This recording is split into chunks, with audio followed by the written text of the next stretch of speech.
바울이 예수님 만난 체험, 그 체험은 혼자만의 체험이 아니었습니다. 음성도 혼자만을 위한 것이 아니었습니다. 그것은 교회를 위한 체험이고 교회를 위한 음성이었던 것이죠. 그렇다면 혼자 이 신비한 경험들을 내가 주님으로부터 듣고 보고 경험했으니 나는 이제 끝났다, 그런 마음을 가진 것이 아니라 교회로부터 검증받는 절차들을 거쳐야만 했습니다.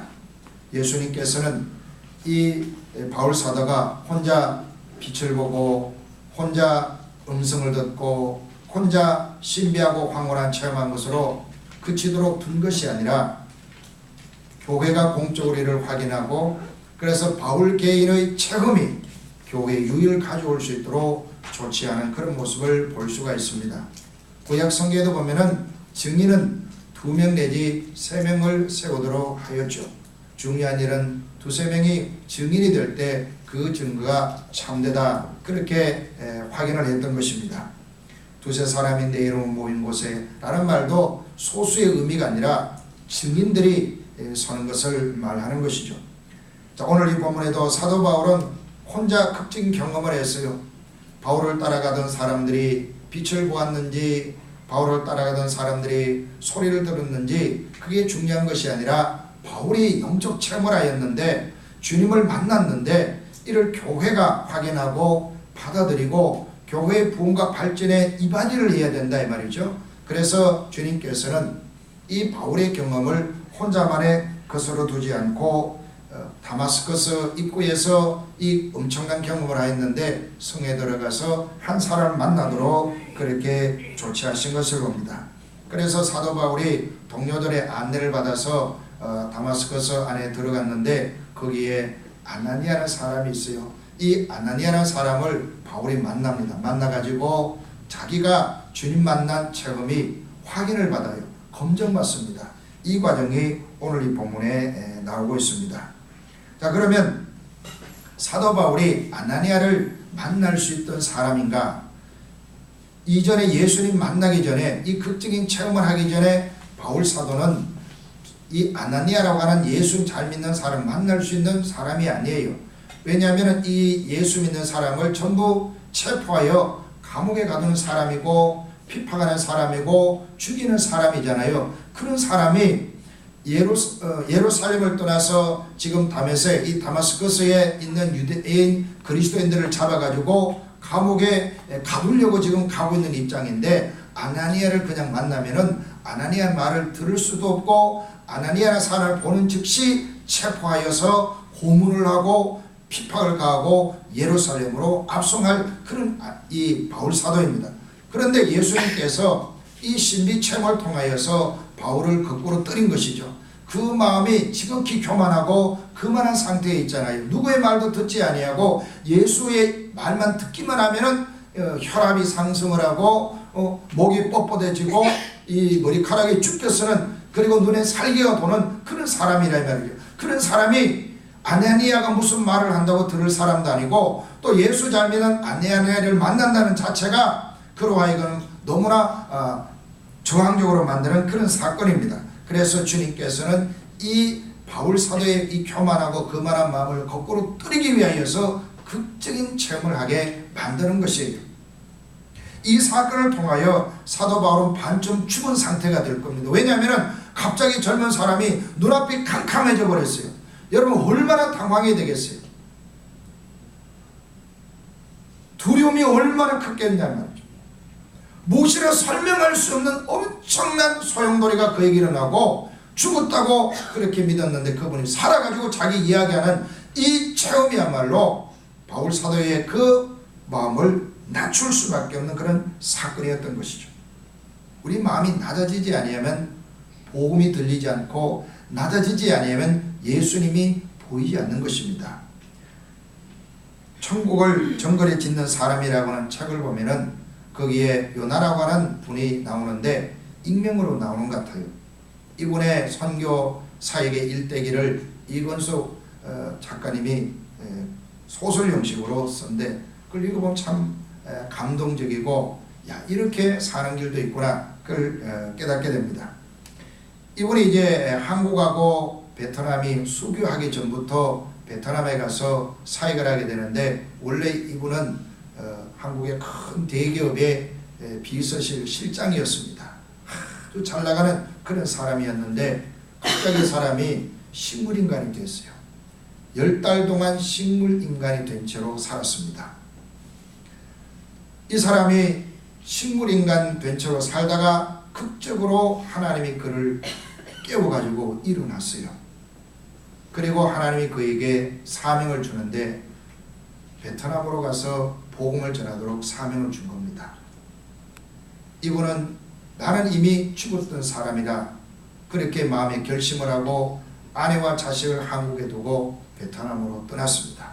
그리고 사역을 했는데 너무너무 고생을 많이 했어요. 그때 베트남은 호의적인 태도로 한국 사람을 대하고 하는 그런 때가 아니잖아요. 그러니까 이 사람이 감옥을 얼마나 많이 드나들었겠어요. 얼마나 고문과 회유와 핍박을 많이 받았겠어요. 그럼에도 불구하고 낙심하지 않고 복음을 전하기 시작합니다. 가정은 아내에게 맡겨두고 자식도 아내에게 맡겨놓고 자기는 베트남 사람을 위해서 헌신을 해요. 그 수많은 고비고비 속에도 이분은 낙심하지 않고 나는 이미 죽었던 사람이다, 늘 그걸 마음에 명심하면서 베트남에 있는 그 영혼들을 위해서 헌신을 합니다. 베트남에 교회를 세우고 베트남에 목회자를 만들고 그분들 데리고 한국 와서 한국 교회를 보여주고 기도 훈련을 시키고, 그렇게 데리고 올 때도 집에 가지 않고 기도원에 머물다 가고, 또 이분의 사역이 유명해져서 한국 교회에서 여러 곳에 초청받으면은 그 초청받아 복음 전하고, 그리고 또 베트남을 가고, 아내와 아이는 자기가 돌보지 않는 그런 삶을 살았어요. 그러나 마음은 너무 아프고 힘들지만 그의 마음속에는 나는 이미 죽었던 사람이다, 내가 이 사명을 감당하지 않으면 나는 죽을 것이다, 그런 마음에 긴장감이 항상 감돌았던 거예요. 그리고 워낙 이분이 죽었다 산 사람이기 때문에 사모되는 분도 말을 하지 못하고 내버려 두는 겁니다. 그러나 인간적으로 얼마나 아쉬웠겠어요. 그런 세월을 보내다가 간암에 걸립니다. 이 사모가 간암에 걸려서 죽게 되었어요. 말기 간암에 걸려서 병원에 입원했습니다. 이분이 찾아와서 자기 아내를 위해서 간병을 해야 됩니다. 평생 내가 당신 참 고생시켰는데 미안하고, 그렇게 하고 마지막 임종이라도 지켜야 되는데 그 병상에서 그 사모의 손을 잡고 간절하게 기도해 줍니다. 내가 당신 곁에 있어도 당신 생명 연장하는 것 아니다. 당신 하나님 믿지. 믿으면 당신 천국 가는 것이고 인생을 하면 죽는 것이다. 그러니 하나님이 당신을 책임질 터이지만 나는 저 베트남의 영혼 한 명이라도 구원해야 된다. 그리고 간절히 기도해 주고 베트남으로 또 갑니다. 여러분, 이게 보통 사람이 할 수 있는 일이 아니죠. 얼마나 원망이 많았겠어요. 그 자매도 자기 여동생도 원망을 하는데 악에 바친 원망들 합니다. 그 믿는 가정들도 원망이 넘쳐나는 거예요.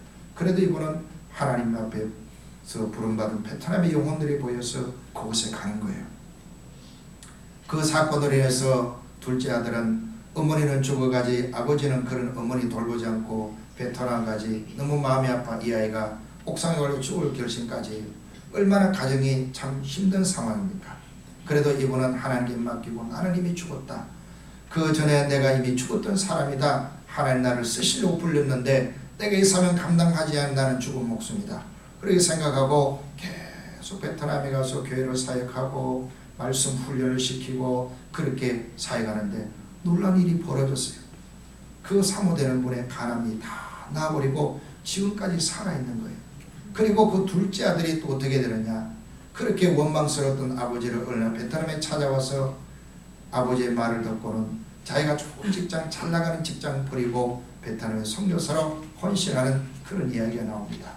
이 이야기의 핵심이 뭐냐, 그 비서실장으로 잘 나갈 때 그 마음을 누가 거꾸로뜨렸느냐, 하나님이 아주 극적인 방식으로 그를 넘어뜨리시고 식물인간 된 그를 하나님 만나시고 하나님이 그를 이렇게 세웠어요.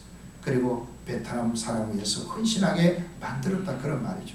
원래 사실 이분은 어머니가 믿음이 좋아서 그렇게 섬기를 원했는데 듣지 않는, 그 귀에 안 들어오는 거예요. 그런데 하나님이 쓰시려고 그를 부르신 것입니다. 여러분, 우리 마음이 가난하지 않으면 우리는 주님이 마음에 들어오지 않아요. 우리 마음이 가난하지 않으면 예수 그리스도가 마음에 들어오지 않는 겁니다. 말씀이 들어오질 않아요. 내가 살아있는 줄 자꾸 알고 있어요. 내 마음대로 내 열심으로 살려고 하는 그런 열정들이 자꾸 생겨난다 그런 말이죠. 그러나 이런 극적인 체험을 통하여서 우리는 주님을 마음에 모시고 살아가게 되는 겁니다. 스카펙이라고 하는 심리학자가 아주 신실한 신앙인이 그런 말을 했어요.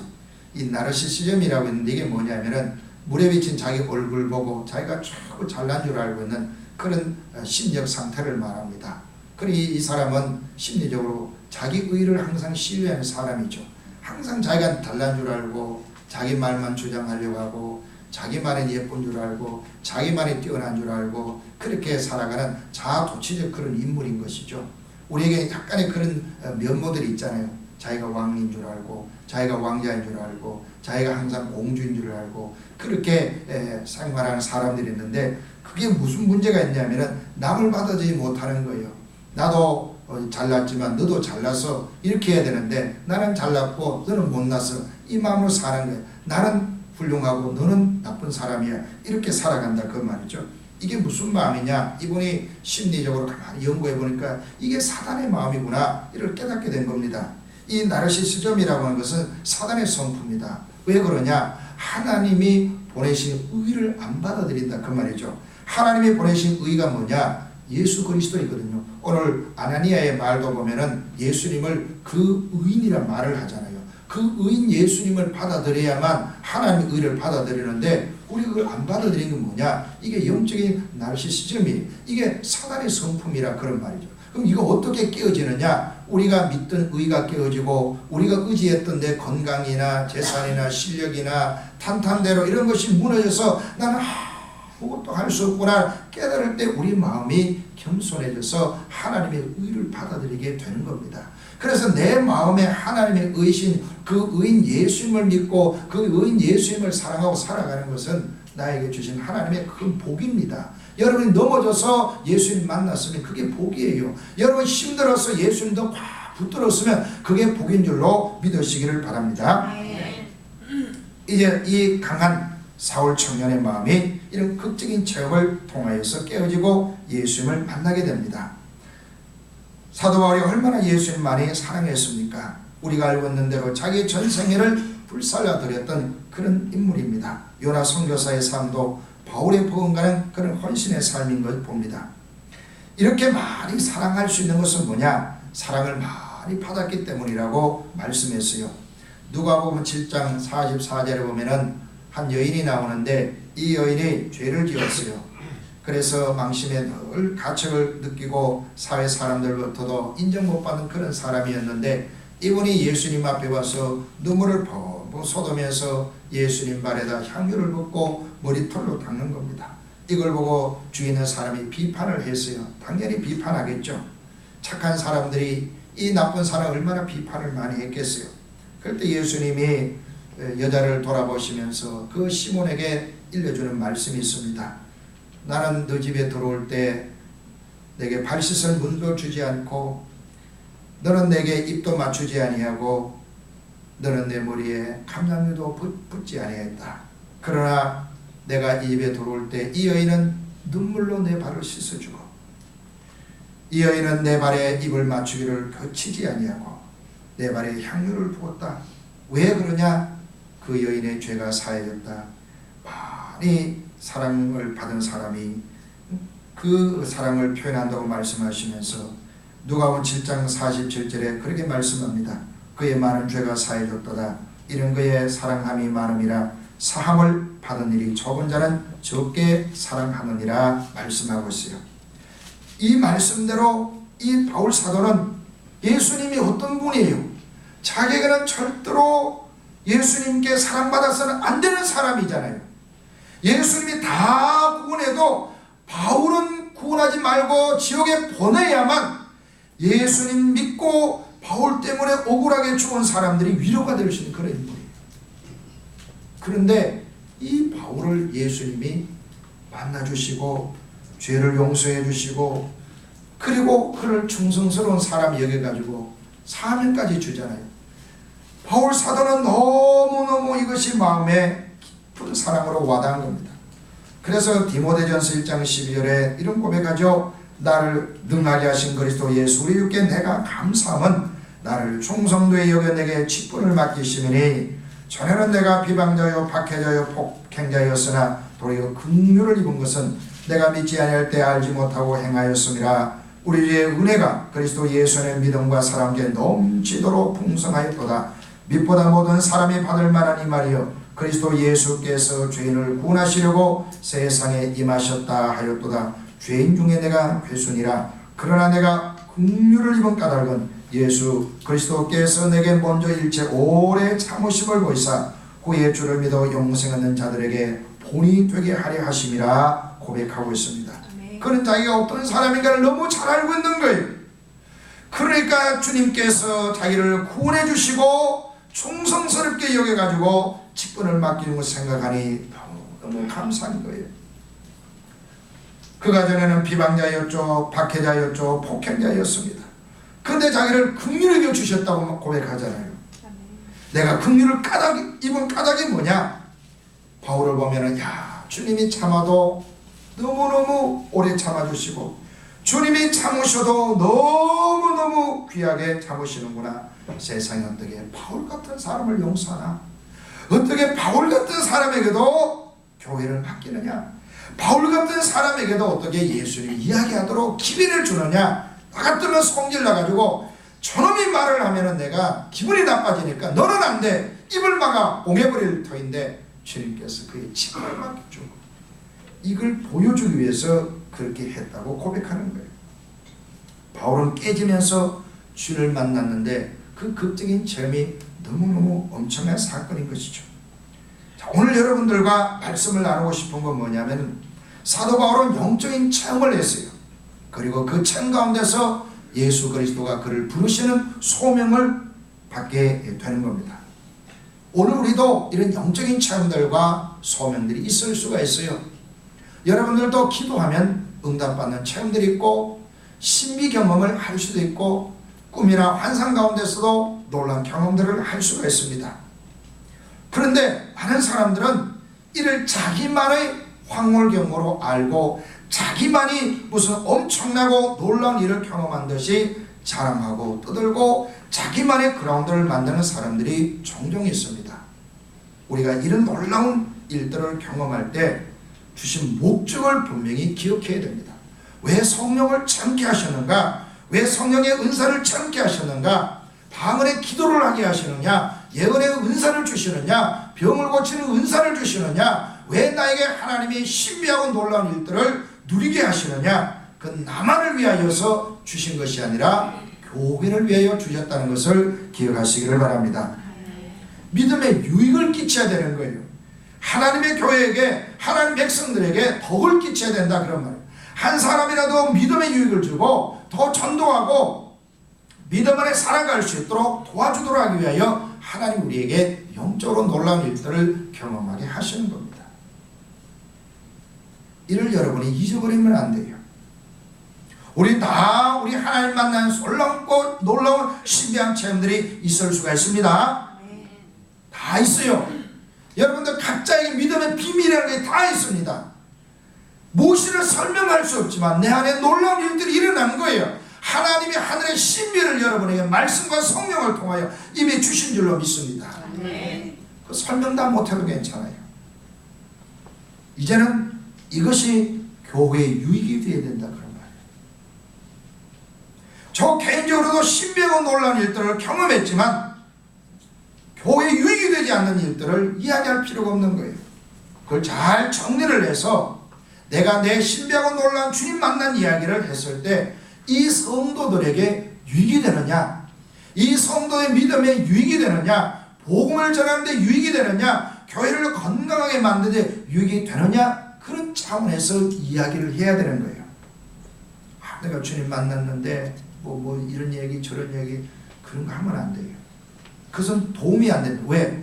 확인 불가니까. 자 보세요. 사단도 표적과 이적을 행하잖아요. 그렇죠? 성경에 나옵니다. 제 얘기 아니고 사단도 이적과 표적을 행하는데 내가 경험한 것이 사단이 준 것일 수도 있어요. 또 내가 이상한 경험을 할 수도 있어요. 또 내가 영적인 사람이기 때문에 영적인 신비한 일들을 경험할 수도 있어요. 확인 불가한 거예요. 왜? 나만 아는 것이니까. 바울 사도가 빛을 보았느냐 소리를 들었느냐 이게 중요한 것이 아니고 바울이 누구를 만났느냐 왜 그것을 경험하셨느냐가 중요한 거예요. 그러므로 오늘 우리가 이 영적인 체험들은 어떻게 해야 되느냐? 검증을 받아야 돼요. 이게 나만의 것이냐? 이게 하나님이 정말 주신 것이냐? 정말 하나님이 깨닫게 하신 것이냐? 이걸 우리가 깨달아야 된다는 말이죠. 제가 개인적으로 경험한 일이 있는데 신대원 입학시험을 앞두고 이제 마음에 걱정이 되었어요. 내가 거기 가서 무슨 1등 할 것도 아닌데 입학하기는 할 것 같은데 이게 불안한 거예요. 성경시험 또 영어시험 철학시험 이렇게 하는데 시험이 쉽다면 쉽지만 또 어렵다면 어려울 수도 있고 또 내가 떨어진다면 내 주위에 있는 사람들이 너가 떨어지리라고 상상 안 했는데 또 이런 게 있고 그때 또 제가 일찍 장가를 들어가지고 또 집사람에게 수발하는 그때입니다. 그때 또 입학시험이 있는 거예요. 그래 이제 성경 공부를 해보고 하는데 성경을 거의 그냥 외우다시피 하지 않은 입학시험에 떨어져요. 지금이 그때보다 사실 모릅니다. 기억력이 이제 떨어져가지고 그때는 성경 그냥 펴면은 1장이 뭐가 이제 다 전권을 외울 정도로 달달달달 외우지 않으면 성경시험에 떨어져요. 지금은 제가 나왔던 학교에 입학률이 더 높아져가지고 3수도 하고 4수도 하고 그래요. 그래 들어가기 어렵습니다. 자, 그런데 걱정이 너무 되는 거예요. 그래도 아내를 팽개칠 수도 없고 미역도 끓여주고 그때 연탄불도 갈고 할 그때인데 갈기도 하고 이렇게 해야 되는데 한 달 놔놓고 갑자기 점검해 보니까 이 성경 실력이 형편이 없는 거예요. 그런데 제가 꿈을 꾸었어요. 꿈 꾸는 가운데 제가 살아온 인생의 한 토막을 하나님이 보여주신 거죠. 그리고 어떤 고비를 넘어서 내가 신학교에 들어가겠구나 그런 마음은 들었습니다. 제가 이 말씀 드린 건 뭐냐면 이게 중요한 게 아닌 거예요. 그 스토리가 중요한 게 아니라 그 스토리를 또 이야기할 시간이 많이 가요. 그게 중요한 게 아니고 뭐냐면 하나님이 나를 쓰시려고 하는구나. 하나님이 나에게 복음을 전할 수 있도록 기회를 주시는구나. 확신이 들었다 그런 말이에요. 아무도 내가 가는 이 길을 좋아하지 아니하고 아무도 지원해 주지 아니하고 내가 선택해 그런 이 길을 주님은 확인해 주고 걸어가는데 어떻게 하나님이 내 길을 보여주시냐면 3가지 선택을 보여주시는데 너 인생길에 3가지가 꼭 있을 것이다. 3가지를 딱 보여주시는데 제가 그럴 것이다 라고 생각하는 거 붙잡으면 항상 그게 부러지더라고요. 나머지 하나는 내 눈에 안 보이지만 아주 희미한 것을 부여잡고 그 언덕을 올라갔어요. 그때 제 마음에 깨달음이 왔어요. 그 뭐냐? 절대로 사람 의지하지 마라. 사람이 아무리 너에게 강하게 보이고 든든하게 보여도 다 부러진다. 너 인생에 결정적 도움은 안 된다. 그렇지만 나를 믿고 내 말을 듣고 네가 끝까지 걸어오면 네 인간의 눈에는 아주 가늘어 보이지만 그 붙잡으면 너는 반드시 걸어갈 수가 있다. 이걸 깨닫게 해주신 거예요. 그래서 마음에 그걸 늘 지금까지 새기고 있는 거예요. 그래서 아무리 성도들이 내 마음을 흔들어 놓을지라도 저는 그것 때문에 목회를 중단할 일이 없어요. 왜? 주님이 내 마음에 심어주신 그 그림이 선명하게 남아있는 거예요.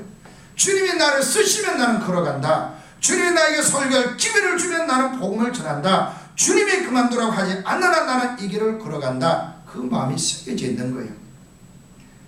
이것을 여러분에게 말씀드리는 이게 없이 그 영적 체험한 거 할 얘기가 있어요.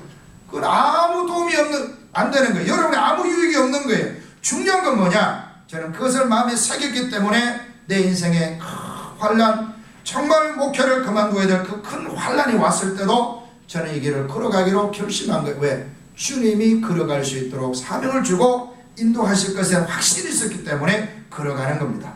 바로 우리가 이 영적인 체험을 했을 때 이 체험은 개인적인 거예요. 그러나 이 개인적인 체험을 자꾸 강조하고 이야기하는 것이 아니라 그것이 교회의 유익을 줘야 된다면, 교회가 유익을 주려면 어떻게 해야 되느냐? 나도 알고 있어야 되지만 교회로부터도 확인 절차가 필요한 거예요.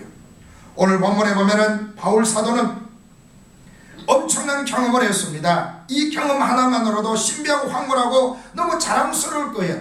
그러나 그 이야기가 중요한 것이 아니고 이를 확인을 받아야 했어요. 바울이 체험했지요. 그 다음에 또 한 명이 이를 확인해 줘야 되는데 바로 아나니아라는 사람이에요. 주님께서 아나니아를 보냈어요. 그래서 두세 사람이 내 이름으로 라는 그 말씀을 확인하는 겁니다. 이런 차원에서 율법은 사실 여전히 유효한 거예요. 그래서 사도 바울이 자기가 경험을 가지고 아나니아를 만났는데 아나니아도 예수 그리스도가 너를 만났다는 것을 확인해 주었어요. 컨펌해 주었다 그런 말이에요. 이것이 매우 중요한 거예요. 우리 성도들이 영적인 체험을 할 때 혼자 정리할 수도 있지만 혼자 정리가 안 될 때는 교회 안에 그리스도인들 가운데 경건한 그리스도를 만나서 문의해 볼 수도 있어요. 내가 이런 기도를 하는데 내 입에서 이상한 말이 나와 무슨 말인지 모르겠어. 그게 방언이다. 너 방언 받았고. 이게 중요한 게 아니에요. 왜 방언을 주셨는지, 그게 정말 성령이 주신 방언인지 분별을 해야죠.